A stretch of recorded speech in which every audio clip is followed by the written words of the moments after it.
Assalamualaikum warahmatullahi wabarakatuh. Aksi nyata budaya positif 1.4 A9. Saya Iis Afrianti, CGP Angkatan 10 SMA Negeri 1 Pasirian dari Kabupaten Lumajang.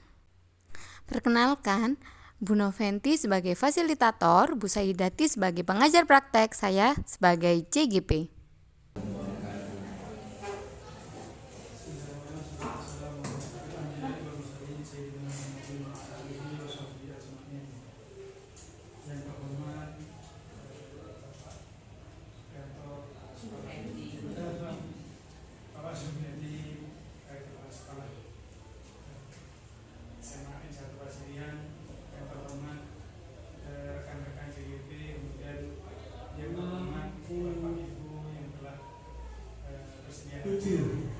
Pada acara diskusi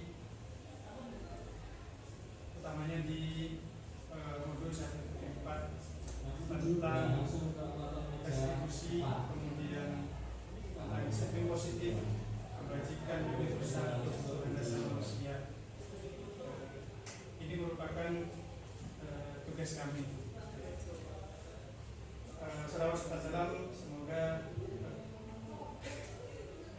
puji syukur kehadirat Allah SWT yang telah melimpahkan segala hal kepada kita, sehingga pada hari ini kita dapat hadir untuk mengikuti acara diskusi sharing sama-sama belajar terkait dengan materi yang sudah saya sebutkan tadi.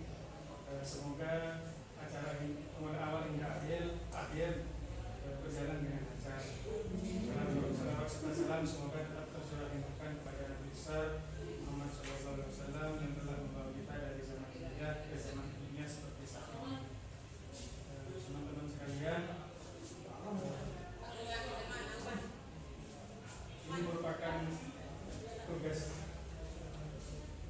CGP atau pendidikan guru penggerak yang akan kita bawakan. Untuk selanjutnya mohon Bapak Kepala Sekolah untuk menyampaikan terkait dengan berjalannya acara. Terima kasih. Bismillahirrahmanirrahim. Assalamualaikum warahmatullahi wabarakatuh. Bapak Ibu yang saya hormati, yang pertama saya ucapkan selamat pada CGP. Ada 3 ya, Bu Ani, terus Pak Mahmud, terus Bu Iis ya. Maka pelajaran Pak Bu Fisika, terus Pak Mahmud ekonomi, Bu Kawilu ya. Kegiatan CGP ini adalah sebuah kegiatan, sebuah program yang sudah terencana, dan memang kedepannya harapan dari pemerintah kalau kami lihat itu di CGP ini sebagai pionirnya atau penggeraknya nanti, sehingga Bapak Ibu yang ada kesempatan saat ini masuk di CGP atau mungkin sudah di GP, maka apa yang sudah dimiliki itu harus dipraktekkan ya. Tidak ada artinya Bapak Ibu kalau apa yang sudah dimiliki itu tidak dipraktekkan, tidak ada artinya. Kemudian juga memang baru tahun ini ya, namanya saya dulu itu belum ada, saya awal dari dulu tidak ada kegiatan seperti ini. Ini adalah program yang boleh dikatakan yang digitalisasi yang sudah terarah, sudah matang.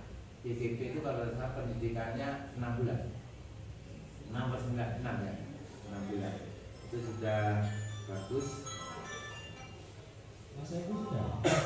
Jadi 6 bulan itu bukan waktu yang sebentar, waktu yang lama ya. Apalagi nanti di kegiatan sudah ada hari ini harus selesai ini, harus ini dan lain sebagainya. Itu bertahap. Oleh sebab itu kami mohon pada Bapak Ibu yang punya kesempatan untuk mengikuti pendidikan CGP ini dimanfaatkan semaksimal mungkin. Itu yang pertama. Yang kedua, ilmu yang diperoleh oleh Bapak Ibu ini harus dikuasai. Sekarang itu tidak zamannya Bapak Ibu untuk pelit ilmu. Ya. Tidak zamannya sudah. Jadi kalau punya ilmu seperti ini diberitahu, saling sharing. Bahkan itu Bapak Ibu selama militan itu di penilaian PMM juga ada. Jadi harus berkolaborasi. Bahkan Bapak Ibu yang semua yang ada di sini kalau bisa nanti punya praktek baik itu dibagikan. Dan saat ini Bapak Ibu sudah tidak bukan levelnya hanya di sekolah, sudah satu Nusantara, semuanya sudah. Dan akhir saat ini yang mungkin ini sudah bulan kedua ya, bulan kedua atau ketiga? Kedua. Oh sudah bulan ketiga ya. Sudah bulan ketiga sudah harus punya nanti selesai itu di program CGP itu harus punya program unggulan. Nah program unggulan itu yang diterapkan di sekolah itu. Ya. Memang ini yang agak berat. Apa program unggulan dari masing-masing CGP harus punya program. Oleh saya kemarin saya dapat laporan kalau yang 3 ini proses ini sudah 7 ya.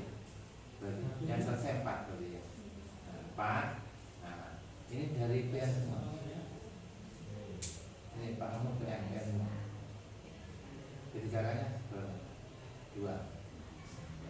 Memang yang PNS ada kesempatan yang lebih luas lagi ya. Tapi di saat itu pokoknya ada proses. Jadi saya berpesan yang utama adalah yang dimiliki apa yang ada kita sharing, termasuk Bapak Ibu dalam pembelajaran. Pembelajaran saya sekarang itu observasi itu hal yang biasa. Temannya mengajar, kemudian ada yang melihat, listen study, ya. Itu hal yang biasa. Mungkin temannya ada bulan sini cerita teman, ayo saya ngajar seperti ini, bagaimana? Temannya suruh menjadi observer. Hal yang berbeda di sini kan banyak guru kecil termasuk sekolah penggerak yang pertama yang senior mestinya harus berbagi gitu. Tapi sama Bapak Ibu iklim yang ada ini kita masing-masing bagaimana supaya CGP ini bisa maksimal bergerak terus teman-teman punya imbas ada sesuatu yang ada hikmah yang diambil. Memang kadang-kadang Bapak Ibu agak kesulitan yang muda-muda ini harus menjelaskan kepada yang senior juga agak sulit. Tapi nanti kalau kepala sekolah memfasilitasi, saya pikir tidak ada sesuatu yang tidak mungkin ya. Tapi yang muda-muda ya harus sudah zamannya Bapak Ibu. Digitalisasi itu sudah zamannya. Yang CGP itu digitalisasinya sudah luar biasa. Tiap hari harus upload ya, buat video itu hal yang biasa. Mungkin itu yang pengantar dari kami.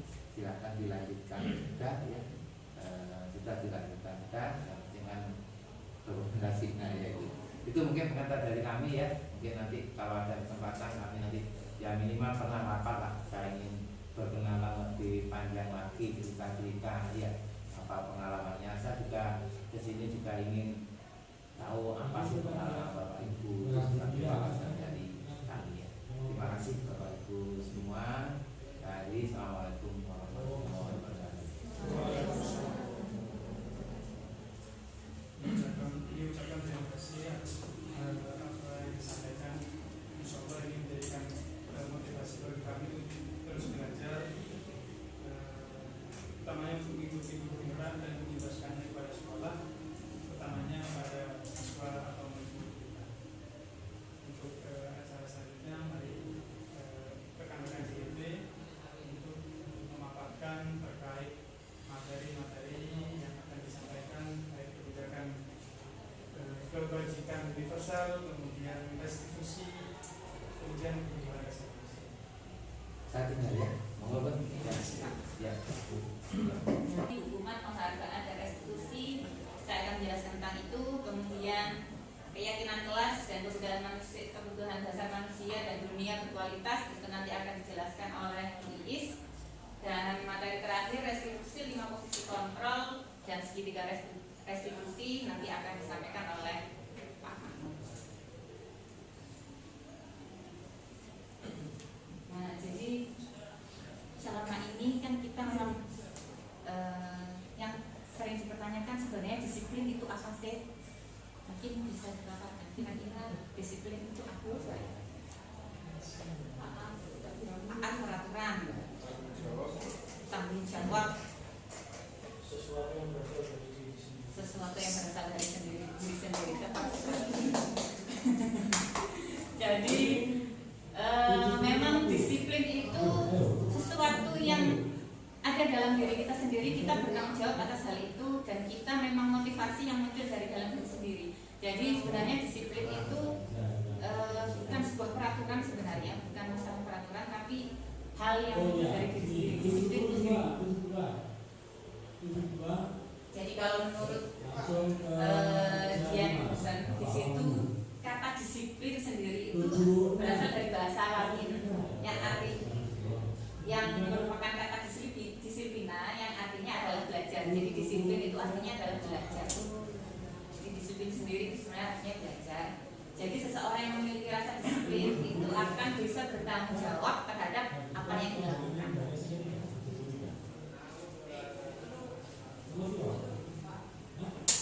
Nah, ketika orang itu berperilaku, bertindak, pasti ada hal-hal yang mendasar. Jadi di sini nilai-nilai kebajikan itu adalah hal-hal positif yang merupakan tujuan tindak laku perilaku seseorang.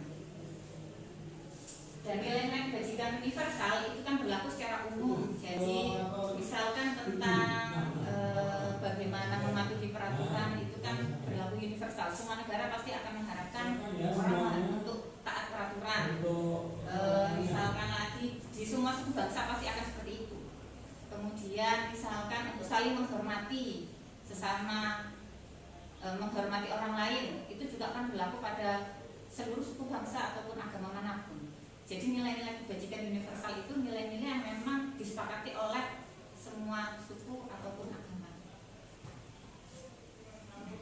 Kemudian ada 3 hal sebenarnya mendasari perilaku seseorang agar bisa memiliki disiplin diri. Yang pertama itu dia menghindari hukuman. Jadi dia memiliki disiplin diri karena menghindari hukuman. Nah, ini merupakan, jadi kalau menghindari hukuman ini termasuk motivasi intrinsik atau ekstrinsik kalau seperti itu. Menghindari hukuman karena takut dihukum, maka dia bertindak memiliki disiplin diri. Kira-kira ekstrinsik atau intrinsik? Ekstrinsik karena ada faktor luar. Nah, begitu juga dengan mendapatkan penghargaan. Jadi agar mendapat pengakuan dari kepala sekolah misalkan, atau diakui oleh teman-temannya. Jadi itu adalah faktor luar. Nah, beda kalau dengan menghargai dirinya sendiri. Karena menghargai diri saya sendiri, maka saya bertindak seperti ini. Nah, itu yang dinamakan motivasi intrinsik. Yang selatan itu belum selesai.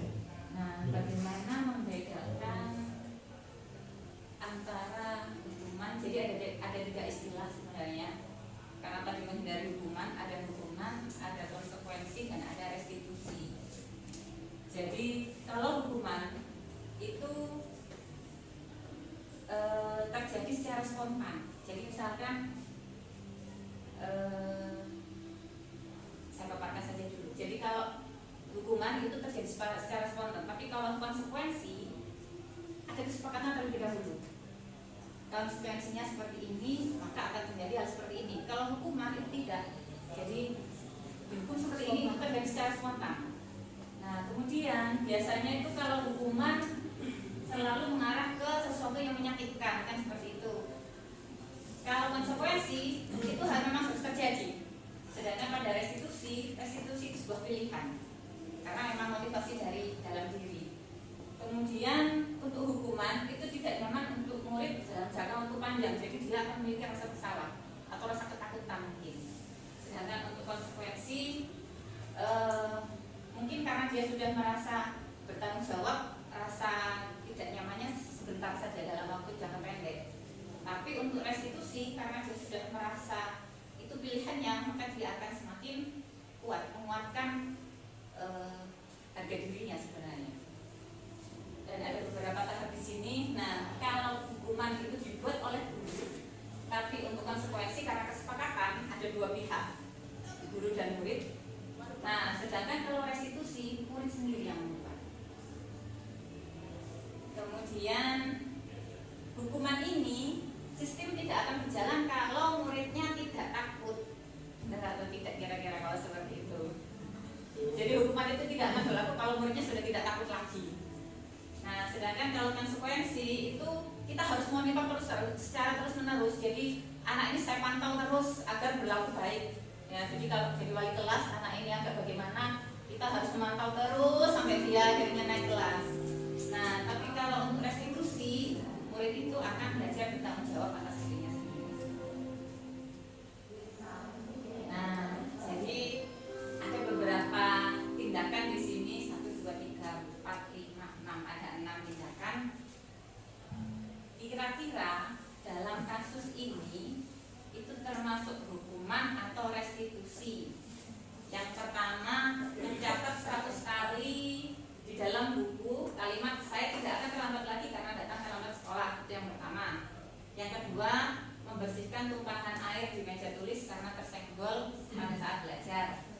Yang ketiga, berdiri di depan kelas sambil mengangkat kaki satu, kemudian karena tidak bisa menjawab pertanyaan.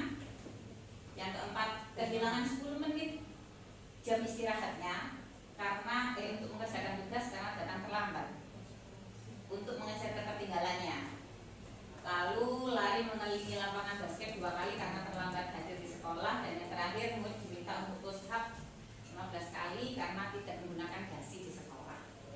Kira-kira untuk yang kasus pertama itu termasuk hukuman atau konsekuensi, hukuman atau konsekuensi? Hukuman atau menulis 100 kali di dalam buku hukuman. Oke, jadi itu adalah hukuman. Nah, bagaimana untuk yang kedua?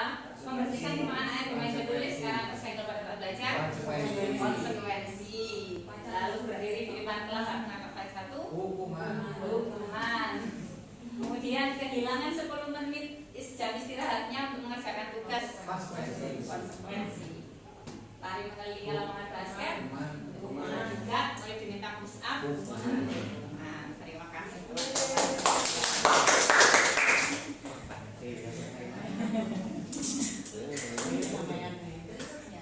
Berikutnya tadi kita itu melakukan sesuatu karena yang pertama menghindari hukuman, yang kedua kan motivasinya penghargaan. Tapi penghargaan ini tidak selalu menguatkan diri, tidak selalu membuat diri bertanggung jawab. Jadi ada pengaruh jangka pendek dan panjang. Jadi misalkan kalau tidak diberi hadiah misalkan, dia tidak akan berbuat seperti itu lagi. Jadi ada efek seperti itu kalau tidak diberi penghargaan. Jadi penghargaan itu ada pengaruh jangka pendek dan jangka panjangnya. Penghargaan ini tidak efektif. Jadi ada kalanya ya sama sebenarnya tidak efektif. Kadang ketika tidak efektif kemudian merusak. Ada beberapa poin. Kemudian penghargaan itu merusak hubungan, mengurangi kecepatan, menurunkan kualitas serta mematikan kreativitas, serta penghargaan itu menghukum. Mungkin contoh-contohnya akan langsung saya jelaskan.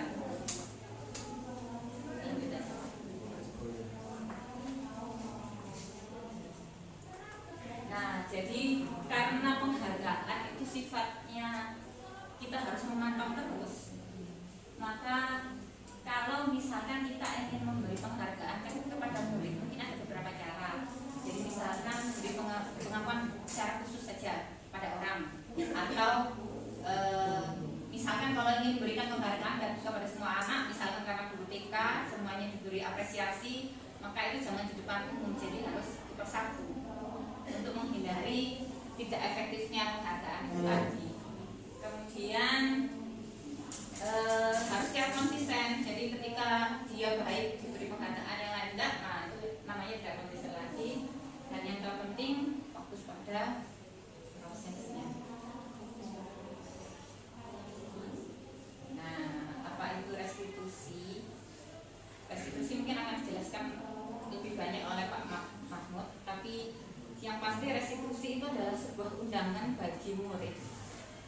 Jadi kita mengundang murid untuk misalkan mereka berbuat kesalahan, agar dia bisa memiliki karakter atau menguatkan karakternya menuju ke arah yang positif.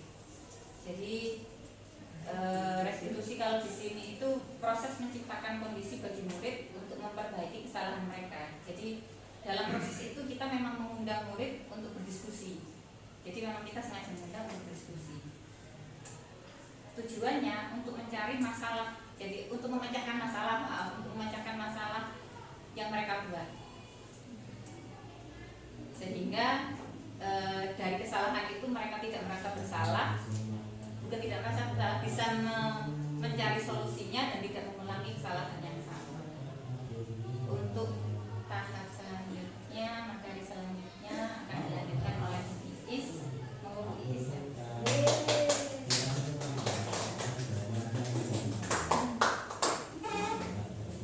Terima kasih Bu Ani. Untuk materi berikutnya, Bapak Ibu tadi sudah mempelajari mulai dari hukuman, konsekuensi, dan restitusi. Nah, ini ada hubungannya dengan materi yang sudah di atas.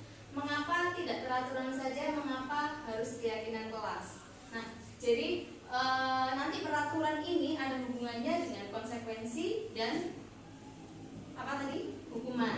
Nah, sehingga dikembangkan menjadi keyakinan kelas. Yang pertama, mengapa kita memiliki peraturan harus menggunakan helm bila mengendarai kendaraan roda 2? Kira-kira mengapa kita harus memakai helm?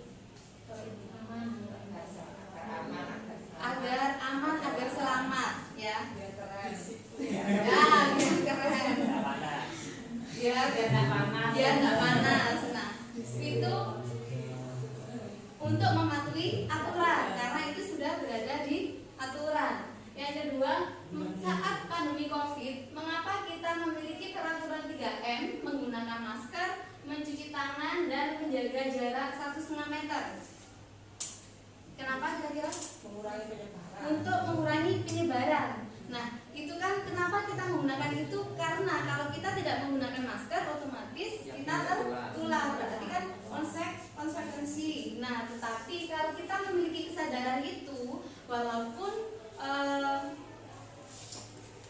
tidak ada aturan itu, kalau kita menyadari dari diri kita, pasti kita akan menggunakan.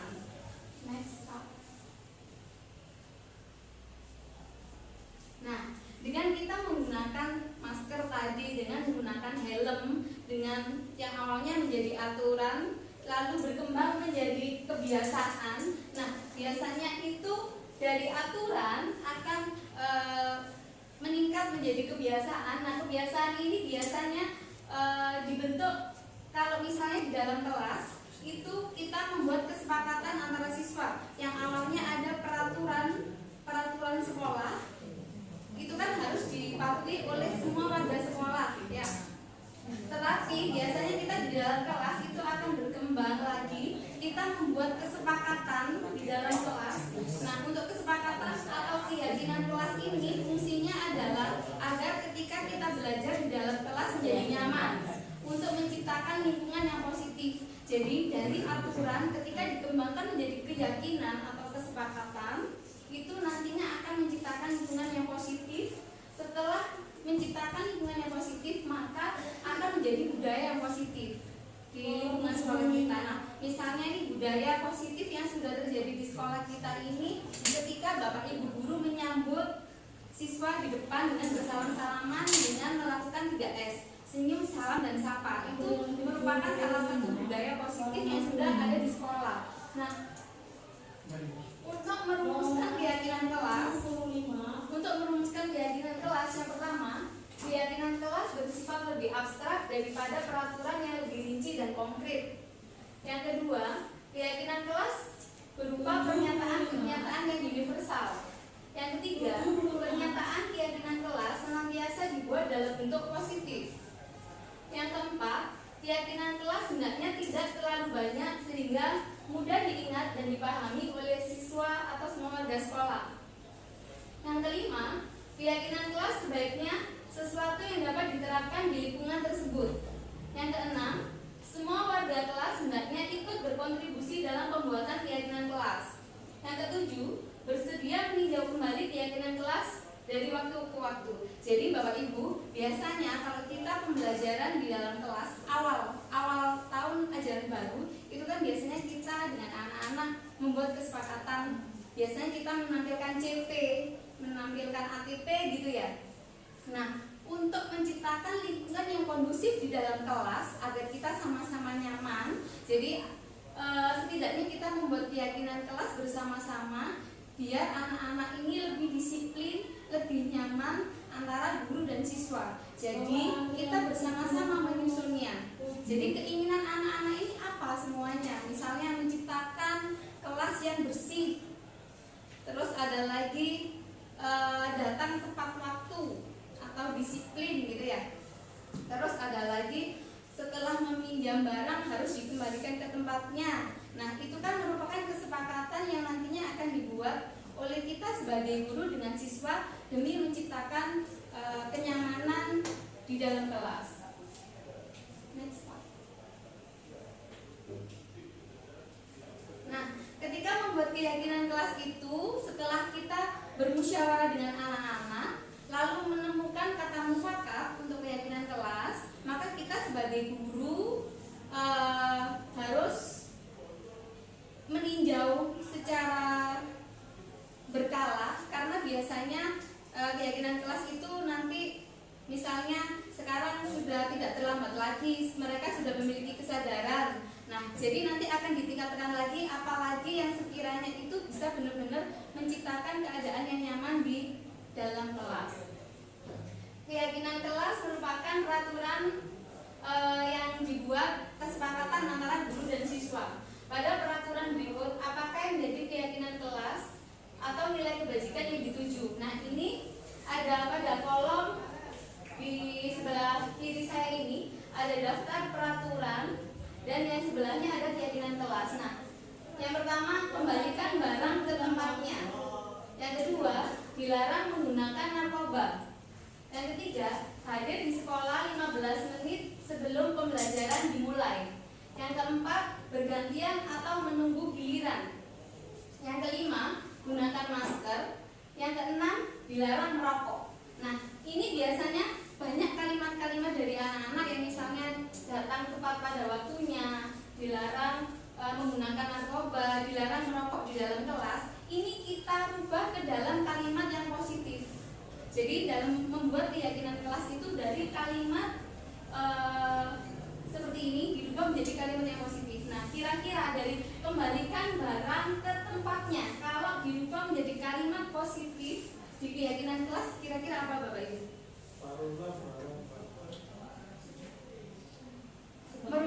Setelah memakai itu merupakan rasa apa?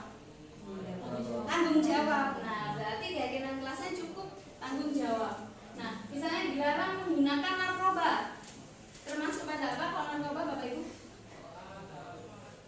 Keselamatan atau kesehatan? Keselamatan dan kesehatan. Nah, di situ untuk keyakinannya bisa ditampilkan keselamatan dan kesehatan. Jadi dirubah menjadi kalimat positif. Jadi misalnya hadir di sekolah 15 menit sebelum pembelajaran dimulai.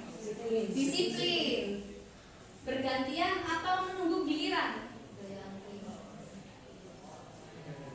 Budaya menghormati orang lain boleh.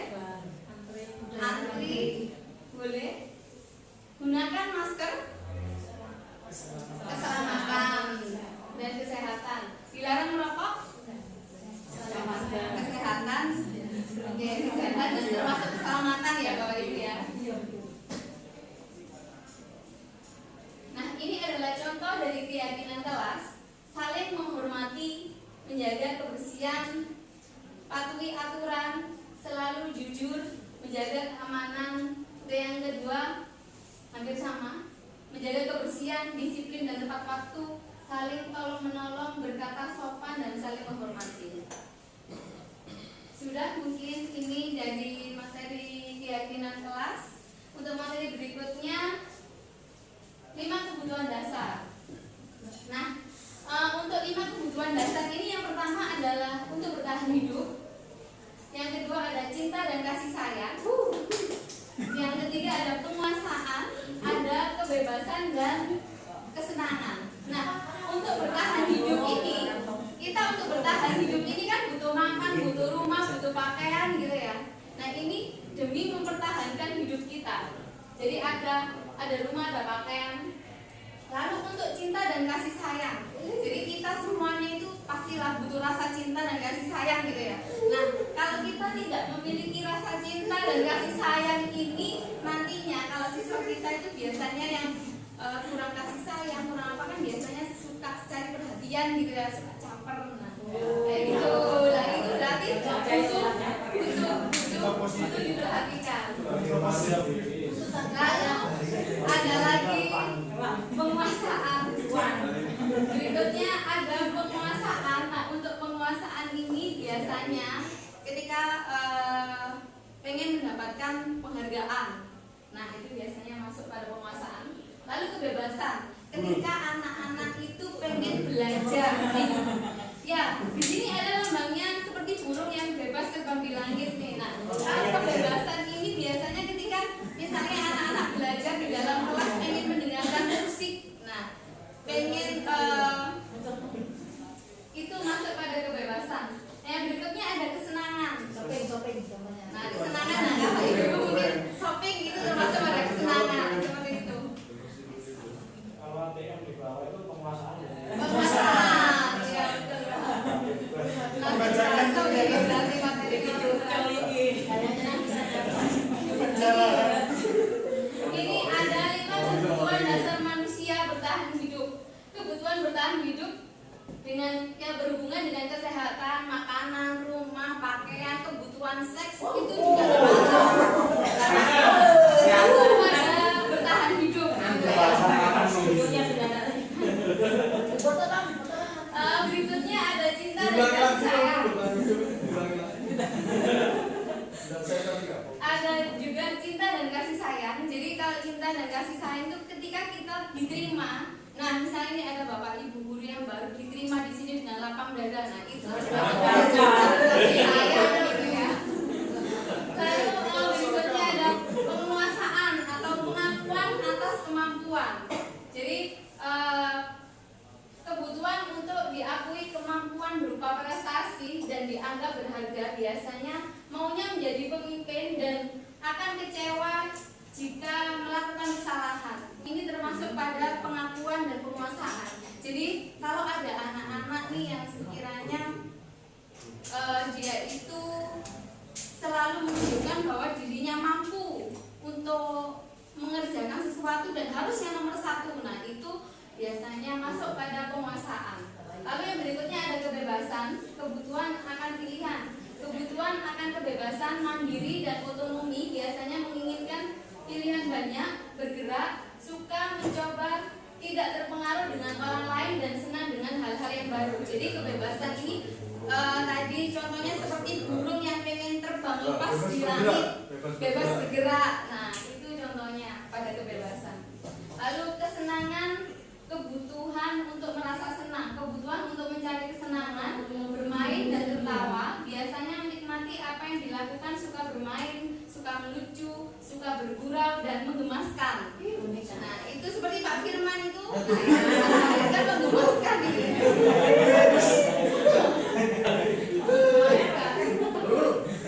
Nah, ini kebutuhan dasar apa yang sedang berusaha dipenuhi. Nah, ini pada soal nomor 1.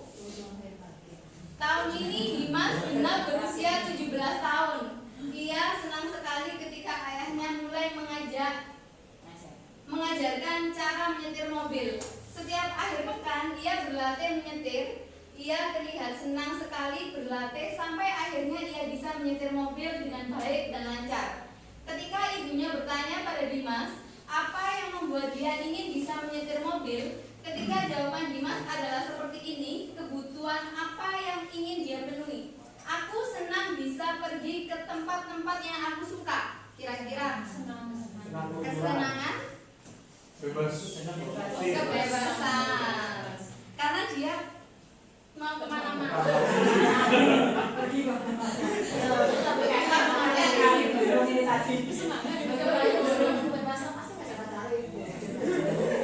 Untuk soal yang kedua, tahun ini Dimas genap berusia 17 tahun. Ia senang sekali ketika ayahnya mulai mengajarkan cara menyetir mobil. mobil. Setiap akhir pekan ia berlatih menyetir, ia terlihat senang sekali berlatih sampai akhirnya ia bisa menyetir mobil. Dimas ketika apa yang membuat dia ingin bisa menyetir? Ketika jawaban Dimas adalah seperti ini, kebutuhan apa yang dia penuhi? Aku merasa bangga dan keren. Pengakuan. Ya, kalau pokoknya berhubungan dengan pencitraan, ingin diakui, nah itu berarti masuk pada pengakuan, penguasaan, ya, penguasaan atau pengakuan. Untuk soal nomor 3, tahun ini Dimas benar berusia 17 tahun.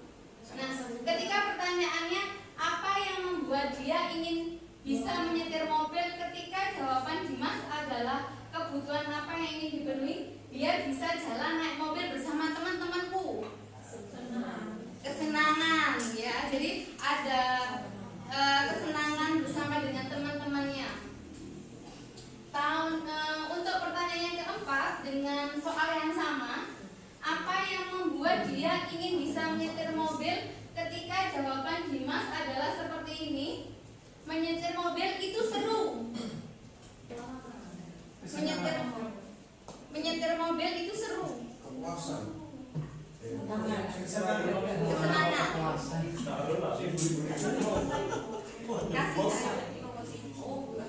Kebutuhan hidup. Masuk apa ini? Menyetir mobil itu seru.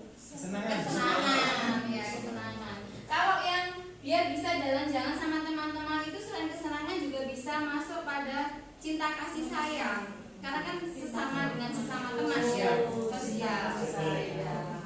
Oke. Bersama pacar. Nah, ini ada sebuah cerita lagi nih. Iksan, siswa kelas 10A di SMA Karakter Mulia. Ia anak yang pendiam dan pemalu. Selama jam istirahat, ia lebih banyak membaca buku di perpustakaan atau berdiam diri di kelas. Hari itu adalah hari technical meeting lomba debat antara SMA, juga diikuti oleh tim debat SMA Karakter Mulia. Tiba-tiba ada kabar bahwa Adit, anak kelas 10B yang sudah didaftarkan mengikuti lomba debat mewakili sekolah, sakit demam berdarah dan dirawat di rumah sakit sehingga tidak bisa menghadiri acara technical meeting lomba. Kepala sekolah bertanya kepada guru, siapa yang sebaiknya menggantikan Adit? Guru-guru sepakat merekomendasikan Iksan karena kinerjanya yang bagus di pelajaran bahasa Inggris dan pengetahuannya yang luas. Iksan akhirnya menghadiri technical meeting hari itu. Setelah itu, ia berlatih debat bersama anggota tim debat yang lainnya, Sinta dan Indra. Di bawah bimbingan Pak Frans, guru pelatih debat. Mereka mewakili sekolah dan tim debat SMA Karakter Mulia menjadi juara umum. Sejak saat itu, Iksan berubah menjadi anak yang lebih percaya diri, tidak memalu dan pendiam. Semua murid dan guru mengenalnya sebagai Iksan si juara kompetisi hebat. Pada jam istirahat, ia banyak menghabiskan waktu bersama teman-temannya. Ia juga semakin rajin berlatih debat dan mengikuti berbagai lomba debat. Ia menjadi ketua klub debat di sekolahnya. Ia giat mempromosikan klub debat agar anggota bertambah dan ia juga bersemangat melatih juniornya di klub debat sekolah. Kira-kira kebutuhan dasar mana yang terpenuhi pada Iksan sehingga membuatnya berubah? Terima kasih. Pengakuan. Ya, jadi pada Iksan ini karena kan dia mendapatkan penghargaan dan diakui sebagai siswa juara nomor 1 yang mewakili sekolah dan digadang-gadang dipromosikan di sekolah. Jadi dia kebutuhannya adalah sebagai pengakuan atau penguasaan. Terima kasih. Untuk materi berikutnya akan disampaikan oleh Bapak Mahmud.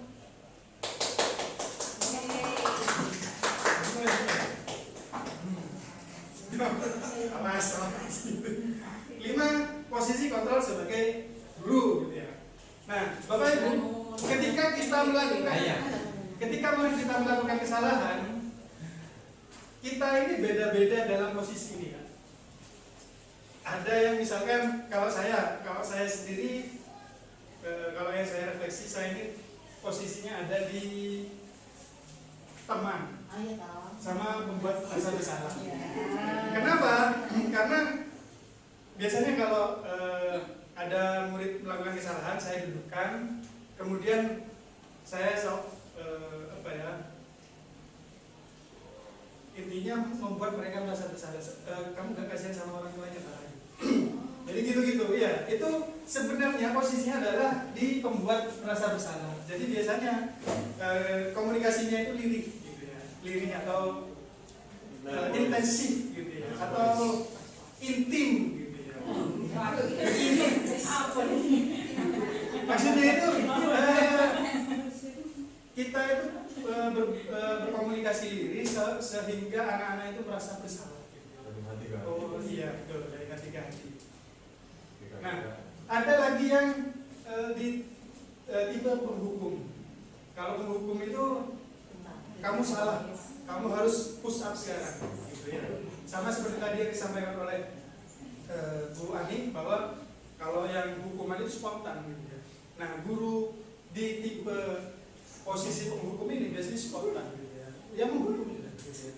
Entah secara verbal atau fisik, gitu ya. Kalau verbal ya ucapan, gitu ya. Nah, ini dampaknya pastinya spontan juga, guru, karena apa? Siswa bisa saja dia ketika dihukum dia akan memendam, gitu ya. Dan sesuatu yang dipendam biasanya pecahnya nanti itu tidak terkontrol, gitu ya, atau di luar kendali, gitu ya. Nah, kalau membuat merasa bersalah itu biasanya anaknya biasanya meratap, gitu ya. Jadi fokusnya ke kesalahan itu. Meratap, gitu ya. Jadi fokusnya kesalahan. Jadi mungkin dia ketika setelah komunikasi dibuat rasa bersalah, mungkin pulangnya dia hidupin shower terus gitu rasa bersalah, gitu. Besok. Di sini yang sulit itu kalau mandinya di sungai ya. Kalau teman, jadi mungkin ada beberapa yang posisinya di sini. Kalau teman itu lebih ke, jadi ayolah bantu ibu, ayolah turun sama ibu, gitu ya. Ibu ini capek, gitu ya. Kejar kalian, gitu. Ibu ini meluangkan saya, misalkan ya, Pak Guru ini meluangkan waktu 90 menit untuk ngajar kalian, gitu ya. Nah, itu sebagai teman, ayolah tolong Pak Guru, ayo kalian harus manut, gitu. Itu posisinya di teman, jadi posisinya sebagai teman, gitu ya. Kemudian pemantau, kalau pemantau itu lebih ke mengembalikan ke aturan, gitu ya. Coba lihat aturannya, gitu. Itu pemantau, gitu ya. Dia selalu menggunakan data biasanya. Kamu kesalahannya berapa, misalnya telatnya berapa menit? Coba lihat aturannya, kalau 15 menit apa hukumannya? Itu pemantau.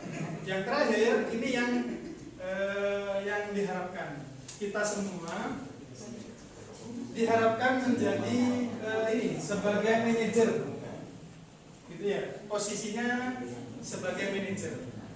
Gimana caranya siswa atau murid yang sedang melakukan telah melakukan kesalahan itu dia diarahkan untuk berinisiatif untuk memperbaiki dirinya, gitu ya. Jadi sehingga dia tidak terhenti di kesalahannya, gitu ya. Tidak meratapi kesalahannya, atau mungkin setelah dia bersalah kemudian dihukum, justru dia memendam sesuatu yang mungkin nanti keluarnya justru tidak terkendali, gitu ya.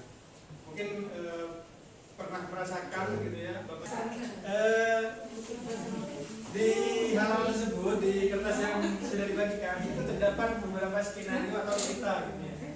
Coba Bapak Ibu analisis, gitu ya. Dibaca dulu, nanti ada beberapa mungkin yang perlu disampaikan.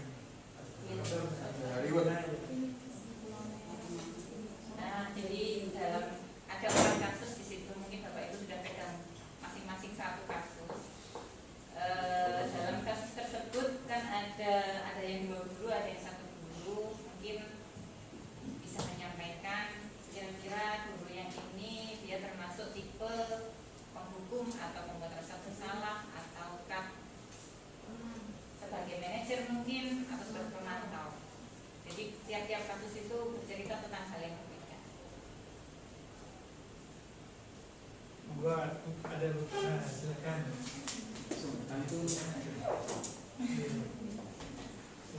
Kasih tepuk tangan. Terima kasih. Di sini ada kasus 2 di sini. Iya, kasus 2. Nah, di sini ada seseorang namanya Sabrina, dia bangun terlambat, kemudian buru-buru ke sekolah sehingga dia memakai sepatu tidak sesuai dengan aturan. Seharusnya dia memakai sepatu hitam. Kemudian dia bertemu dengan seorang guru.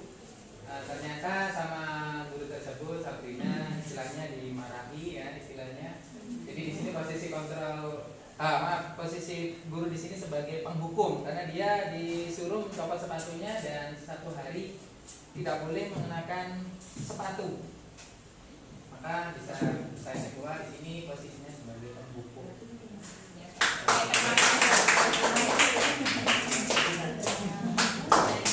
Karena komitmen dari gurunya tidak ada kesepakatan antara dua sisi, makanya Pak Lukman namanya di Lukman sini. tadi itu adalah seorang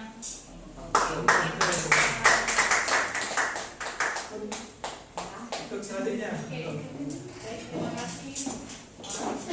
Di kasus 4 ini ada Anto dan Cino. Jadi anaknya bertengkar, kemudian bertemu dengan salah satu guru namanya dua sebenarnya, tapi dilerai kemudian didamaikan oleh Ibu Suti. Nah di sini Ibu Suti ini profilnya sebagai manajer. Kenapa seperti itu? Karena Ibu Suti ini mengajak Dino ini untuk menanyakan tentang keyakinan dirinya, kemudian mengarahkan dia itu bagaimana mencarikan solusi. Karena kenapa pada saat bertengkar kancing temannya ini kan sampai jebol, akhirnya dia itu diberikan bagaimana kira-kira bisa solusinya bagaimana ya, belajar menjahit kok bisa gitu kan dari bapak ini akhirnya dijahit sampai betul akhirnya berdamai begitu Pak. Jadi kami menyimpulkan bahwa di sini gurunya tipenya manajer. Betul sekali.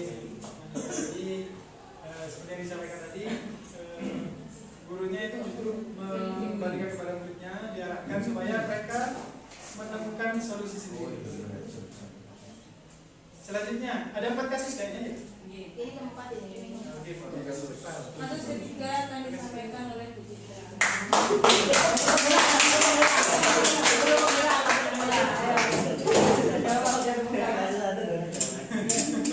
Terima kasih. Ini kasus 3, ceritanya adalah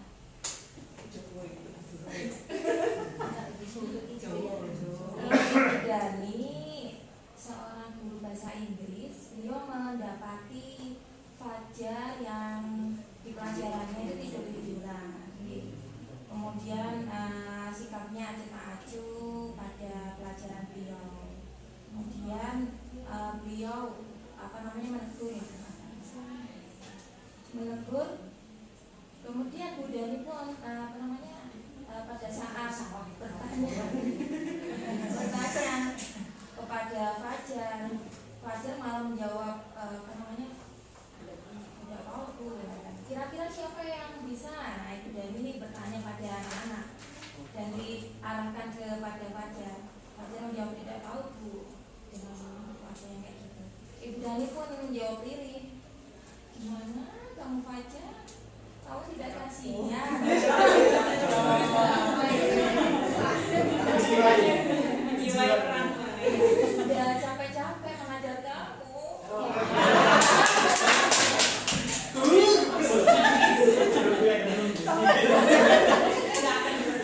intinya ketika ada pemberian atau pembagian tugas, ayolah tugasnya dikerjakan nanti ini gitu ya.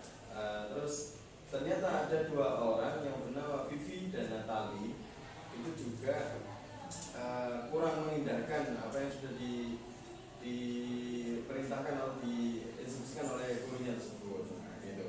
Jadi singkat kita tadi singkat banget bacanya memang sebelum Bu Citra berhenti keluarga kita baca ya, karena di sini ada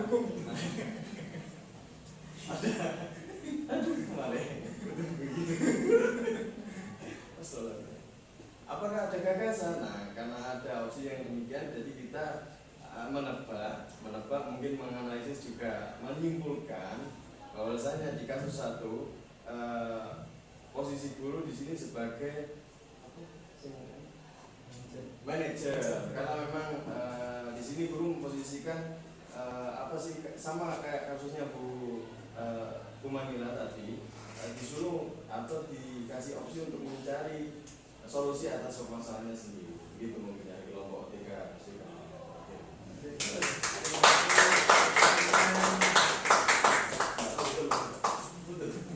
Betul. Oh iya lah.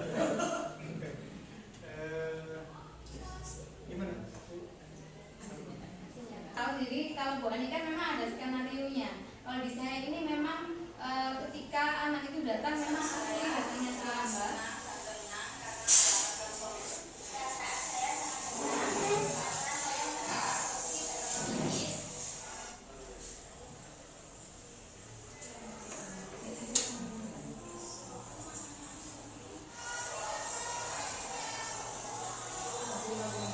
Nah ini memang saat pembelajaran dimulai, salah satu siswa datangnya terlambat.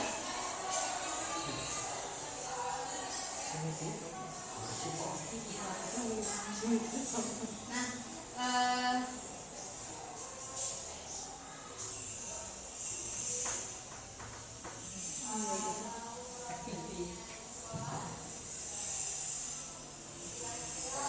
nah di sini saya melakukan segitiga restitusi bersama dengan siswa yang sudah melakukan keterlambatan.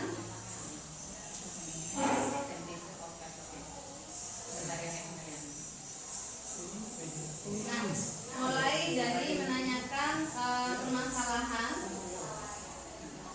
memvalidasi masalah, kenapa dia bisa terlambat untuk datang ke sekolah. Alasannya karena bangunnya terlalu siang. Nah, setelah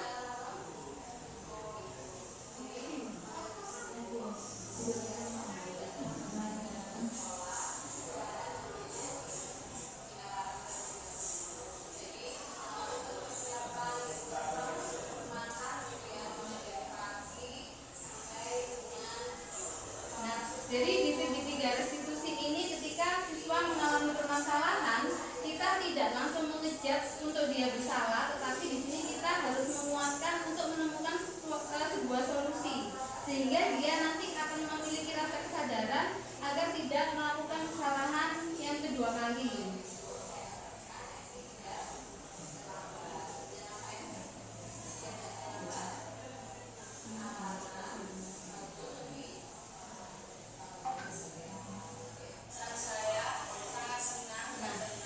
Setelah melakukan segitiga restitusi bersama dengan siswa, di sini kita melakukan refleksi atau umpan balik bagaimana perasaan siswa setelah kita melakukan treatment. Jadi segitiga restitusi ini adalah sebuah treatment yang digunakan untuk memecahkan solusi ketika siswa itu menghadapi sebuah permasalahan. Nah, kalau di saya ini kan permasalahannya mungkin permasalahan yang sangat sering dialami adalah terlambat. Sudah, terima kasih dari aksi nyata yang sudah saya lakukan.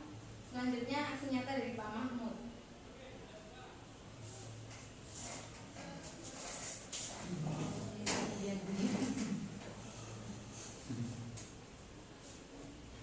Kalau saya sendiri maunya langsung apa?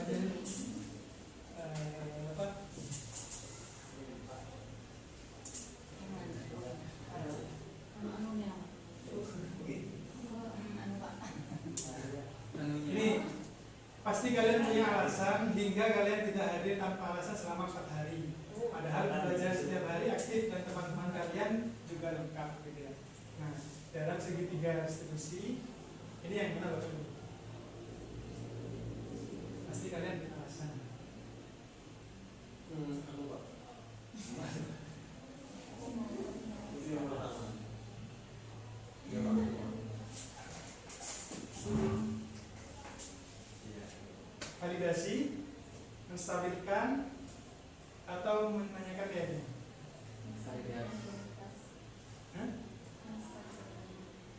Menstabilkan. Menstabilkan atau memvalidasi? Validasi.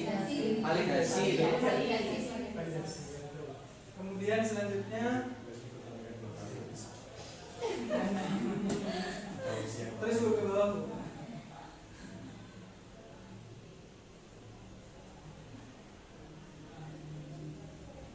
Anak-anak, tindakan kalian ini mungkin saja juga dilakukan oleh siswa lain, dan kalian patut berbangga dengan rasa solidaritas di antara kalian.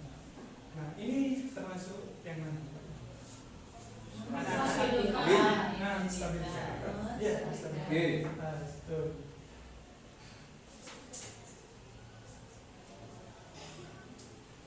Kemudian menurut keyakinan kalian, sahabat itu harus bagaimana sih? Nah, ini bagian yang mana? Keyakinan ya. Gitu. Jadi ini ceritanya kalau disingkat itu intinya seperti ini Bapak. Jadi ada 3 orang siswa yang tidak hadir. Ini pengalaman pribadi. 3 orang siswa yang hadir. Kemudian yang 2 ini selalu boncengan. Nah, yang punya motor utama itu sepedanya rusak gitu ya. Karena sepedanya rusak, otomatis kan yang goceng 3 hari juga gitu.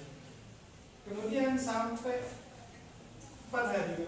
Kemudian yang terakhir ini gak masuk. Itu gara-gara yang 2 ini gak masuk. Jadi ikut gak masuk juga. Mereka solid gitu ya, solidaritas. Jadi akhirnya mereka sepakat untuk tidak hadir karena motornya rusak. Harusnya yang nggak masuk 1, tapi 3-3-nya nggak masuk karena mereka solidaritasnya tinggi. Nah, itu mungkin yang bisa saya setia kawan. Nah, itu kan nilai positifnya setia kawan. Cuma mereka salah dalam mengaplikasikannya. Gitu ya. Tidak menggunakan rasa solidaritasnya terhadap hal yang lain. Nah, itu yang bisa kami sampaikan Bapak Ibu.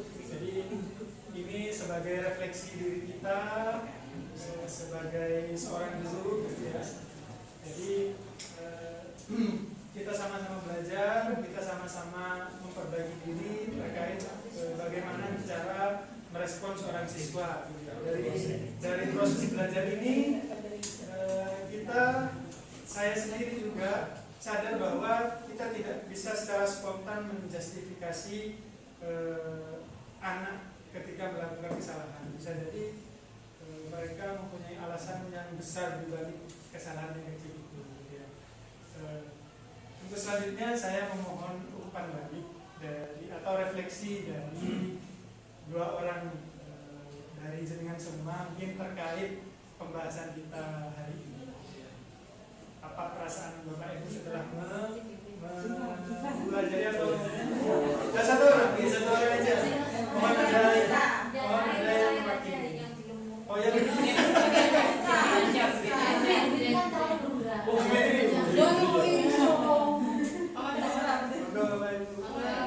Satu.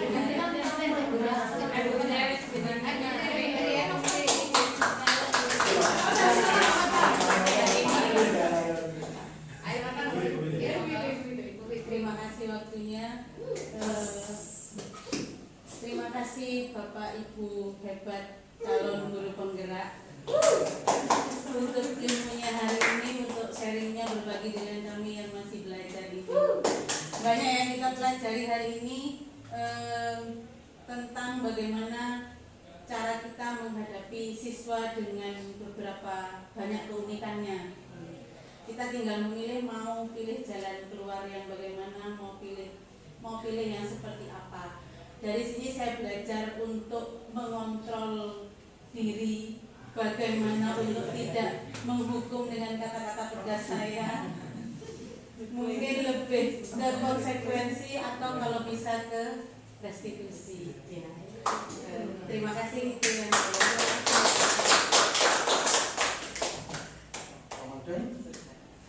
Terima kasih atas perhatiannya Bapak Ibu Hebat.